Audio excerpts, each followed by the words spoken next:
उधम सिंह नगर जनपद के सीमांत थाने झनकैया में लड़की को शादी का झांसा देकर शारीरिक शोषण करने का मामला सामने आया है।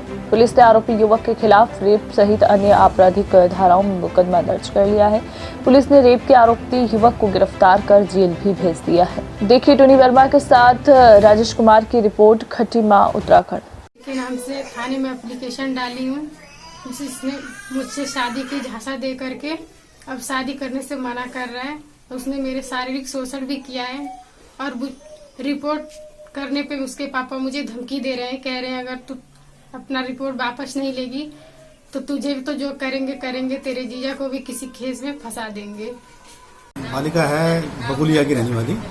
उसने एक तहरीर दी कि जो है एक लड़के से उसका प्रेम प्रसंग था। उसने शादी का झांसा देकर उसके यहाँ जो है कई बार जो है गलत काम किया।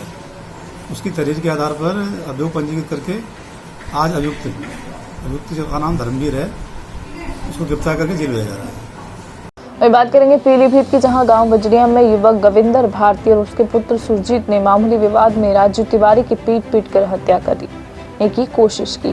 परिजनों ने फोन पर डीएम को दी सूचना। जिलाधिकारी ने थाना प्रभारी को घटनास्थल पर पहुंचने के निर्देश दिए। वहीं घटनास्थल पर पहुंची पुलिस ने घायल को उपचार के लिए भिजवाया पूरनपुर सीएचसी, जहां डॉक्टर ने घायल का उपचार किया। वहीं घटना का वीडियो सोशल मीडिया पर वायरल हो चुका है। देखिए संवाददाता नाजिम खान के साथ पीलीभीत उत्तर प्रदेश। जी मैं सूरज कुमार तिवारी। सूरज, जिन्हें आप लेके आए हो, क्या हुआ इनके साथ और ये कौन है आपके? ये हमारे चाचा जी हैं और ये वहाँ से गुजर रहे थे रास्ते से, चौराहे से। तो इन्होंने सोचा कि पुड़िया ले लें। तो पुड़िया लेने के बाद में दुकानदार से आपस में कुछ बात विवाद हुआ होगा। उसके बाद में दुकानदार ने अपने परिजनों के साथ मिलकर इनके ऊपर हमला कर दिया, इन्हें घायल कर दिया। घायल करने के बाद में जब हमें सूचना मिली तो सूचना मिलने के बाद में हम तुरंत मौके पर पहुंच गए घटनास्थल पे। घटनास्थल पे पहुंचने के बाद में जब हमने देखा इनकी हालत गंभीर है तो हमने डीएम साहब को फ़ोन किया।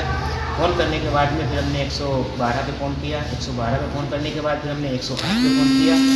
108 मौके पर ना पहुँच पाई, इसीलिए 112 पहुँच गए। तो 112 में हमने अपने चाचा जी को उसी में लादने के बाद में जब हम रास्ते में आ रहे थे, रास्ते में आने के समय जब 108 हमें रास्ते में मौके पे मिली तो 112 ने हमारे चाचा जी को 108 पे रेफ़र कर दिया, ट्रांसफ़र कर दिया। उसके बाद में हम 108 से अपने चाचा जी को अपने नज़दीकी CSC हॉस्पिटल लेके आए। ये घटना कहाँ की है? ये घटना ग्राम बंजरिया की है। इस समय आपके चाचा की कंडीशन कैसी है? इस समय उनकी हालत गंभीर है। वहीं जिला बरेली के नवाबगंज स्थित अंबेडकर पार्क तिराहे के पास अखिल भारतीय सफाई मजदूर संघ ने काफी संख्या में इकट्ठा होकर कैंडल मार्च निकालकर 2 मिनट का मौन धारण करके हाथरस की बिटिया को श्रद्धांजलि दी। इस दौरान उन्होंने कहा कि जब तक आरोपियों को फांसी नहीं दी जाती तब तक वाल्मीकि समाज विरोध जारी रखेगा। साथ ही उन्होंने हाथरस के डीएम को हटाने जाने की मांग की है। संगठन के कार्यकर्ताओं ने अपनी नाराजगी जताते हुए कई नारे लगाए। वही देखिए उन्होंने क्या कुछ कहा है। संवाददाता दीपक कुमार की रिपोर्ट, बरेली उत्तर प्रदेश। मेरा नाम मदन लाल गांधी है और मैं वाल्मीकि समाज का यहाँ का कार्यकर्ता हूँ।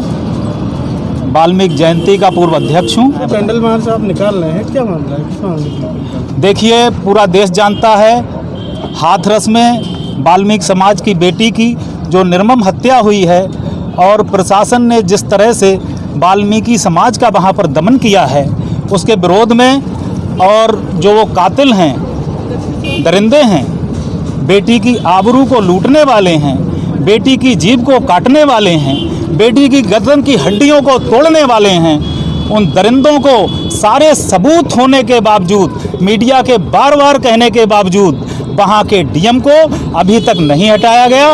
इस सब के विरोध में हमारा ये आज का मोमबत्ती के माध्यम से उस बेटी के लिए श्रद्धांजलि का और शोक प्रकट करने का कार्यक्रम है।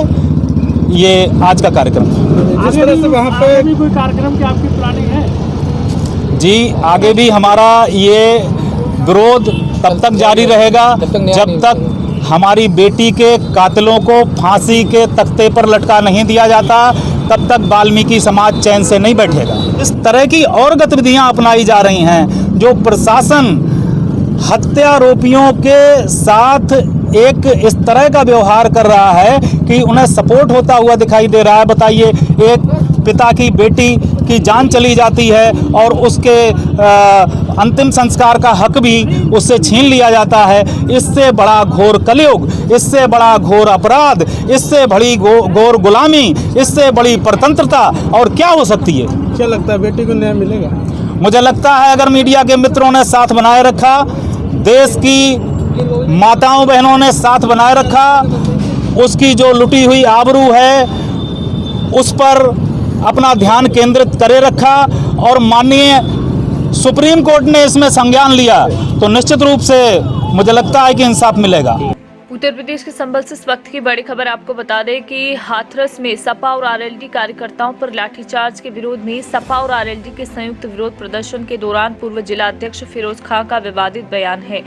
उन्होंने कहा कि मैं समाजवादी पार्टी का कार्यकर्ता होने के नाते अनुरोध करता हूं कि अब समाजवादी पार्टी का कार्यकर्ता जहां भी जाए उसके हाथ में एक लाठी जरूर हो, जिससे कि फिरका परस्त ताकतों से निपटा जा सके। जो लोग देश को बांटना चाहते हैं और नुकसान पहुंचाना चाहते हैं उनसे निपट सकें। एसडीएम दफ्तर पर भी आपको बता दें कि योगी सरकार के खिलाफ विरोध प्रदर्शन के दौरान ये बयान उन्होंने दिया है। संवाददाता सत्यपाल सिंह की रिपोर्ट, संभल, उत्तर प्रदेश। मुख्यमंत्री जी कहते थे कि ठोक दो, तो वो अपने लोगों से कहा करते थे कि पुलिस को भी ठोक दो। तो बहुत अफसोस हुआ जब 8-8, 10-10 सिपाही जो सुरक्षा करने वाले मारे जाते थे। हमें दर्द उनका भी है, लेकिन अब समाजवादी पार्टी का कार्यकर्ता मैं इस बात का अनुरोध करूंगा। ये बात तो दावे से नहीं कह सकता कि ऐसा होगा, लेकिन ये अनुरोध जरूर करूंगा कि समाजवादी पार्टी के कार्यकर्ता के हाथ में जब कहीं जाए तो एक लाठी भी जरूर हो जो इन फिरके परस्त ताकतों से निपटने के लिए, उसकी जान बचाने के लिए काफी हो। मैं आज राष्ट्रीय अध्यक्ष जी को लिख के ये बात चौधरी साहब जरूर भेजूंगा कि ये भी हमारे लिए कर दो कि एक लाठी लेके कार्यकर्ता निकलेगा, ताकि जो देश को बांटना चाहते हैं, जो देश को नुकसान पहुंचाना चाहते हैं, किसान से लेके नौजवान तक जिसको नौकरी नहीं दे पाए, लॉकडाउन में गरीब मर गया प्रवासी सफर में, उसको